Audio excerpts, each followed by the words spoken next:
The War of 1812, which ironically lasted almost 3 years, was significant in establishing the grit and tenacity of the United States.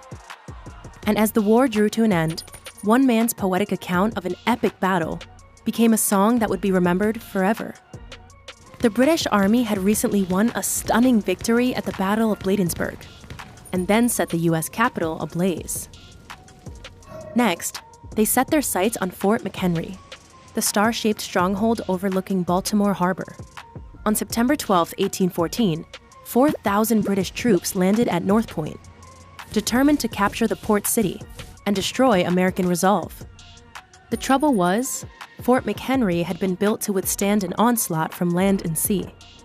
Under the command of Major George Armistead, 1,000 U.S. troops were gathered inside, their defenses aided by a line of sunken American merchant ships that blocked the entrance to the harbor.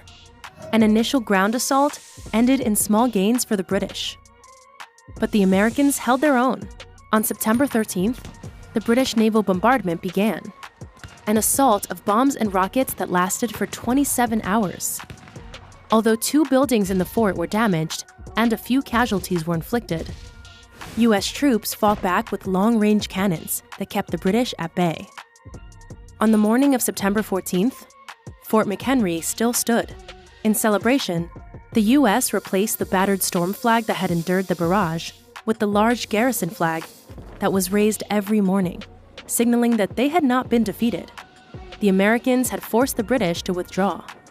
Watching it all from a British ship in the harbor, U.S. lawyer Francis Scott Key had been negotiating the release of a prisoner when the siege broke out. He was so moved by the event, he wrote a poem celebrating the flag as a symbol of America's resilience and triumph.